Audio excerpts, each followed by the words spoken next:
In our World Lead today, an exclusive look at Myanmar, where the ruthless killings continue and the military cracks down on pro-democracy protesters. Myanmar is a country of about 55 million people in Southeast Asia. It borders Thailand, Laos, China, India, and Bangladesh. The country gained independence in 1948, but it's lived under military rule for much of that time. Only for the last decade did Myanmar enjoy any civilian rule, any taste of democracy, but that all ended 2 months ago when the military, one of the largest militaries in all of Asia, reasserted itself and took over in a violent coup. And CNN's Clarissa Ward and her team were the first outside journalists allowed into the country since the coup, and they filed this report. Clarissa, tell us, what are we going to see? That's right, Jake. Well, according to one monitoring group that's closely following developments in Myanmar, 614 people have been killed in the last 2 months, including dozens of children. Nearly 3,000 people have been detained. One UN official has warned of a bloodbath or even a civil war if something isn't done to contain the situation in Myanmar. We traveled there to confront the military about its ruthless purge, and on the ground, we witnessed some extraordinary acts of courage. By day, the junta continues its brutal crackdown, killing pro-democracy protesters who refuse to submit to military rule.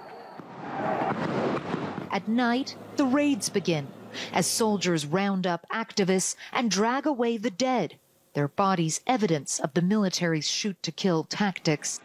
2 months after overthrowing Myanmar's democratically elected government in a coup, the junta has been unapologetic in its ruthlessness and silent in the face of international outrage. Fearless local journalists and activists have risked everything to show the world what is happening, while outside access to the country has been blocked.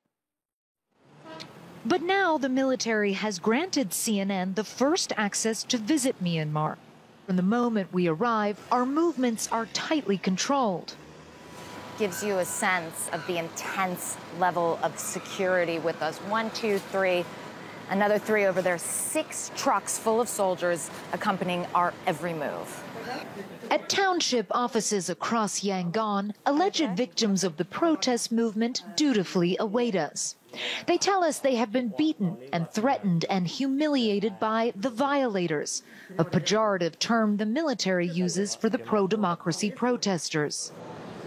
In North Okalapa Township, the local administrator complains that the demonstrators were noisy and broke the law by gathering in groups of more than 5. Are you seriously comparing these infractions to more than 500 people being killed, among them children? Are you saying that these are equal? Our minders are perturbed by the question, and it goes unanswered. They take us to a shopping center, one of 2 attacked by arsonists overnight. Like many businesses in Myanmar, they are partially owned by the military. The strong implication from our minders is that the protesters are to blame. It's a similar story at several burned-out factories. This is the 3rd factory that the military wanted to show us. They say it's clear proof that the protesters are violent, that they have been setting fire to businesses like this. But the protesters say they had nothing to do with it at all. And the factory owners who we've spoken to say they simply don't know who's responsible. Sandra's Chinese-owned garment factory was completely destroyed. She asked we not show her face. Do you have any sense of what you will do now? Waiting for the government give me some helping.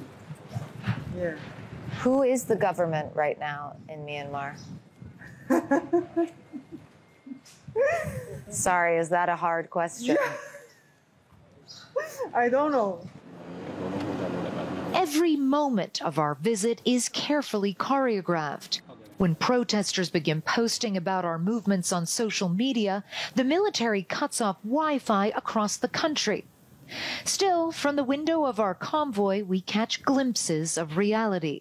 Some people from the balcony just flashed 3 fingers at me. That's the Hunger Games salute, which has become emblematic of this uprising. I'm speaking very quietly because I don't want our minders to know what they just did, because honestly, it could be a very dangerous situation for them.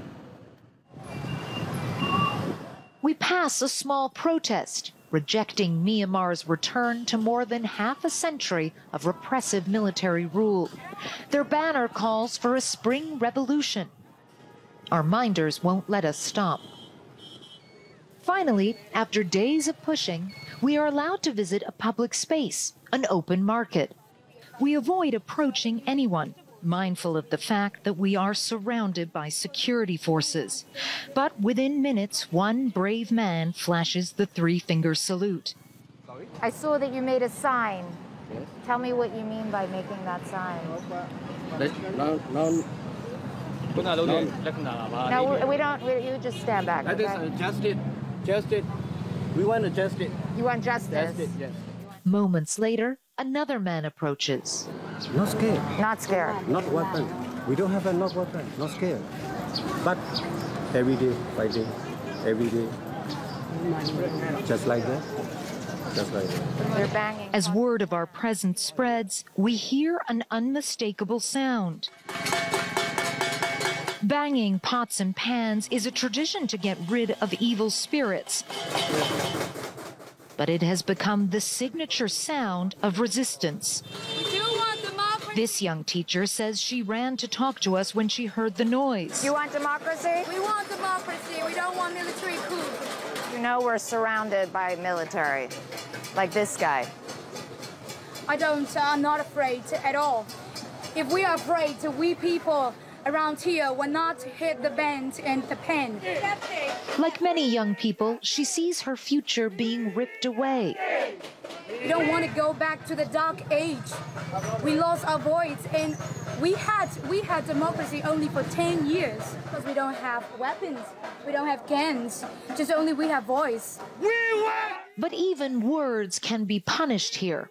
Democracy! Not wanting the situation to escalate, we decide to leave the market as people honk their horns in support of the protest movement. The junta has grossly underestimated the determination of its people and the growing hatred for the military. In the capital, Naypyidaw, we finally have the opportunity to confront Myanmar's senior military leadership. I will tell you the reason why we have to crack down. The protests were peaceful from February 1st to the 8th. The reason for the crackdown was because they blocked civil servants. The security forces are giving warnings. Firstly, shouting to break the crowds and then shooting in the air. And the crowds are throwing stones and using slingshots. Are you seriously comparing stones and slingshots to assault rifles? The military is using weapons against its own people that really only belong on the battlefield. The main thing is, they are not only using stones and slingshots. We have evidence they use gasoline and Molotov cocktails. You have to add those too. For the security forces, they use crackdown weapons for riots. There will be deaths when they are cracking down the riots, but we are not shooting without discipline, with the rifles we use for the front lines. So this is CCTV footage of 17-year-old Kwame La going past a police convoy. You can see the police shoot him on the spot. His autopsy later said that he suffered brain injury as a result of a cycling accident, which I think we can all see that's not a cycling accident. How do you explain this? If that kind of thing has occurred, we will have investigations for it. We will investigate it if it's true or not. There may be some videos which look suspicious, but for our forces, we don't have any intention to shoot at innocent people. So 14-year-old Tun Tun Ong, who was killed by your forces, what do you say to his mother? You say that he was a violent protester? Or what would you say to the father of 13-year-old Tun Mat Win, also shot dead by your forces? We have heard about the deaths of the children too. There is no reason we will shoot children. This is only the terrorists that are trying to make us look bad. But the lies are paper thin. According to the UN, as of March 31st, at least 44 children had been killed. Back in Yangon, our minders take us to another market in a military area, keen to show they have popular support. But the ploy backfires. We want democracy. I understand.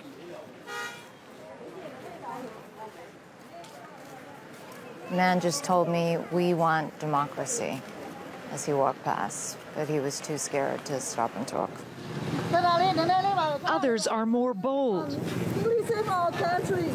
Save your country. These people are not activists. They are ordinary citizens, and they live in fear of the military. You have goosebumps. You're like shivering. They are not human. Yeah. They're not human. They are desperate for the outside world to know their pain. One girl approaches us shaking. I feel like you're very nervous. Are you okay? Yeah. We are not sick anymore. And even the night, there are shoulders and shoot the children. I don't want you to get in trouble. I don't want you to get arrested, okay? Yeah, thank you. All right. She knows her bravery will certainly be punished.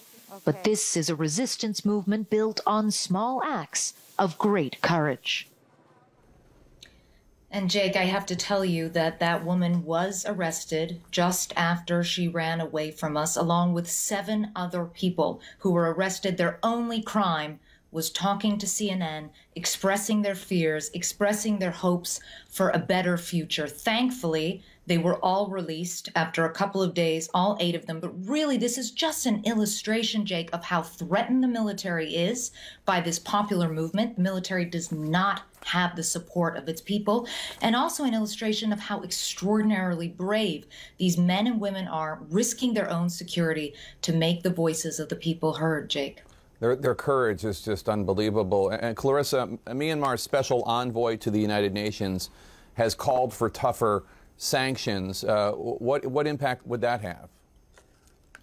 Well, there are already sanctions levied against the junta by the U.S., the U.K., and the European Union. But the reality is sanctions don't give the kind of leverage that is really needed now to have a meaningful impact. And so far, we just haven't seen that meaningful, united response from the international community, singing from the same song sheet, demanding an end to this military rule. And that's exactly why you saw those people take those risks and come and talk to us, even though we were standing there saying, listen, we are surrounded by security, be careful. That's the desperation of a people who don't have any other options and who are desperate to have the world pay attention to what is happening in Myanmar, Jake. Well, we thank you for helping to bring attention to their plight, and we wish that our world leaders were as brave as these common folks, risking everything just to hold up their 3 fingers and say, we want democracy. Maybe our world leaders can get some courage from these people. Clarissa Ward, another incredible report. Thank you so much. Thank you.